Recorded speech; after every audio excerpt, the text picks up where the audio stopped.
Hindi nga siya spokesman. Ang pangalan niya, Press Information Officer. Information. Dalhin mo sa isapin ng datos, wala siya. Pero dalhin mo doon sa bastusan, nandun siya.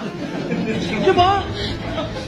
Ang tanong ko sa mga nasa Malacanang, hindi nyo ba ginagalang ang institusyon ng presidente? Hindi nyo ba ginagalang yan? Kasi hindi lang kayo ang mag-o-occupy dyan. Ipapasa nyo yan sa susunod na liderato. Anong ipapasa nyo kung yung institusyon sira dahil kay Claire Castro? Dadalhin ko sa kanya. Kasi nakakahiya. She is not communicating. She is the propagandist.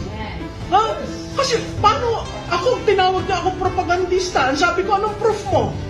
Ako ba'y binabayaran ng mga Duterte? Hindi. Kliyente ko ba sila? Hindi.